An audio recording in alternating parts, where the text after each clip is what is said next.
सभी शिक्षक साथियों को नमस्कार। साथियों, पिछले दिनों फील्ड विजिट में एक स्कूल जाना हुआ तो टीचर ने एक अहम सवाल पूछा। उन्होंने कहा, सर मैं तो रोज पढ़ाता हूं पर काफी बच्चे कक्षाओं में आते नहीं हैं, और आते भी हैं तो इरेग्युलर हैं, मतलब आज आए तो कल नहीं आए, फिर 2-3 दिन आए फिर नहीं आए। तो ऐसे में निरंतरता को कैसे सुनिश्चित किया जाए, क्योंकि जब बच्चा आता नहीं है तो गैप्स आते हैं, और जब गैप्स आते हैं तो आगे की जो विषय वस्तु है वो समझ में नहीं आती है। तो ये समस्या लगभग बहुत सारे स्कूलों की है और टीचर्स इसका कारण खोजने में लगभग असमर्थ हैं, और उनको लगता है कि ऐसा होता क्यों है, हम इतनी सारी मेहनत करते हैं। तो डॉक्टर कृष्ण कुमार का एक कथन है कि बच्चे दौड़ दौड़ कर सिनेमा जाते हैं लेकिन स्कूल नहीं आते हैं। तो ऐसा क्यों होता है? तो अगर इसके बारे में मैं गहराई से सोचता हूं तो बच्चों के स्कूल से भागने के कारण क्या हैं? उसके बहुत सारे कारण हैं जो सर्व शिक्षा अभियान में हम लोग कहा करते थे कि किसी के पेरेंट्स बाहर मजदूरी करने जा रहे हैं या अन्य कारण हैं। लेकिन स्कूल से बच्चे भागते क्यों हैं और स्कूल में बच्चे आते क्यों हैं? तो इसका जवाब भी मेरे को फील्ड से मिला। एक दिन एक स्कूल जाना हुआ तो मैंने देखा कि काफी ठंड थी उस दिन सुबह, और वहां पर एक कक्षा में 23 में से 22 बच्चे बैठे थे। और जब 23 में से 22 बच्चे बैठे थे तो मेरे को आश्चर्य हुआ, क्योंकि बाकी कक्षाओं में लगभग आधे आधे बच्चे थे। तो मैंने जब उस टीचर से पूछा, उन मैडम से पूछा, तो मैंने जब उनके पढ़ाने के तरीके देखे तो मजा आ गया। उन्होंने बहुत सारी सहायक शिक्षण सामग्री तो बनाई थी, लेकिन मैंने देखा कि जब वो अपने बच्चों से बात कर रही थी विषय वस्तु के बारे में तो लगातार बहुत सारी कहानियां सुना रही थी, कुछ कविताएं भी सुना रही थी, कुछ ऐसे उदाहरण भी दे रही थी जो शायद उस किताब के नहीं थे। तो जब मैंने उस टीचर से पूछा तो उन्होंने बताया कि वो बहुत सारी किताबें लाइब्रेरी से पढ़ती हैं।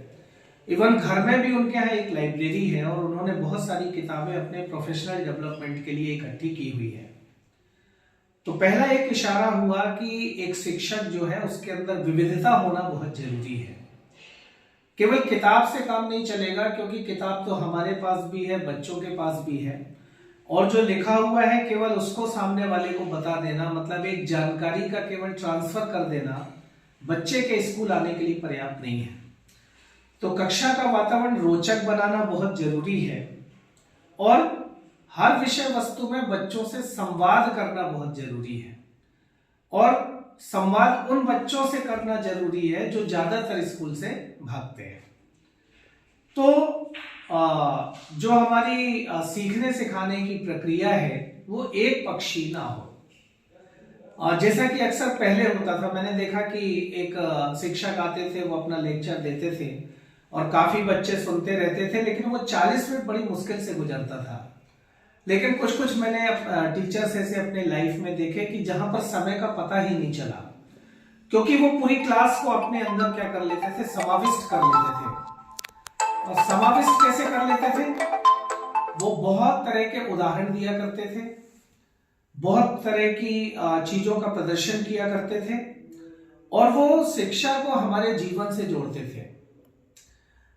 जैसे मेरे को याद आ रहा है कि जब हमको सामाजिक विज्ञान में मौलिक अधिकार सिखाए थे, तो जब उसमें अभिव्यक्ति का अधिकार टीचर ने सिखाया था तो वो हमसे सवाल पूछते थे कि आप क्या सारी चीजें आप बोल सकते हो, या कौन सी चीजें बोलना चाहिए।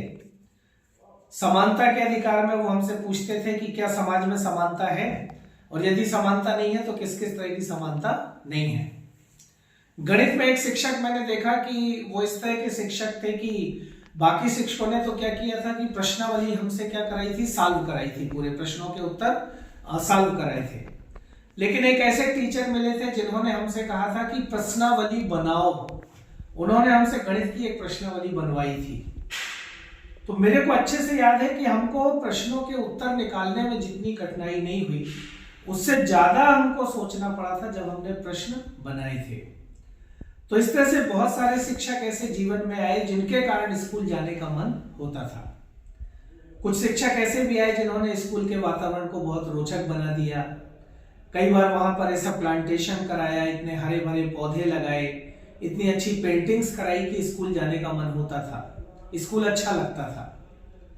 तो एक अच्छा वातावरण, एक अच्छा संवाद, और गलतियां करने पर डांटना नहीं बल्कि पुचकारना, और बच्चों को यह एहसास दिलाना कि गलतियां तो होती रहती हैं और गलतियों को सुधारने के लिए ही तो तुम लोग स्कूल आए हो।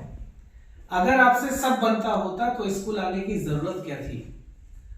तो स्कूल में कक्षा के अंदर एक पूरा समाज होता है, हमारे सभी वर्गों के वहां पर बच्चे आते हैं और वो सब मिलकर इस दुनिया का आगे चल के निर्माण करने वाले हैं। तो एक कक्षा कितनी अहम है, हमारे सीखने सिखाने के तरीके कितने अहम हैं, ये हमको सोचना पड़ेगा। तो अगर हम इन चीजों को ध्यान में रख के कक्षाओं में अध्यापन कार्य करते हैं, सीखने सिखाने की प्रक्रियाओं को संपादित करते हैं, तो बच्चे रोज स्कूल आते हैं। अभी पिछले दिनों से हमने जब लाइब्रेरी पर काम करना शुरू किया तो हमने देखा कि बहुत सारे टीचर्स अपने जो पाठ्यक्रम है उसको कहानियों से जोड़ के बच्चों को बताते हैं। बच्चों को कहानियां बहुत पसंद होती हैं, तो हमको ये भी देखना पड़ेगा कि हम बहुत सारी कहानियों को किस तरह से अपने पाठ्यक्रम से जोड़ सकते हैं। क्या हम बच्चों को कभी कभी कुछ कविताएं लिखने के लिए कह सकते हैं अपने बच्चों को? क्या हम कभी उनको मन से किसी निबंध को लिखने को कह सकते हैं? क्या हम किसी टेक्नोलॉजी का उपयोग कर सकते हैं और बच्चे को यह भी सिखा सकते हैं कि अगर आपसे कोई टॉपिक नहीं बनता है तो आप टेक्नोलॉजी को किस तरह से यूज कर सकते हैं? जैसे बच्चे को भिन्न पर एक समोच की भिन्न के घटाने को देखना है, तो घर में अगर टीचर नहीं है तो वो यूट्यूब पर एक वीडियो देख पाए, उसके अंदर ये सेंस डेवलप हो।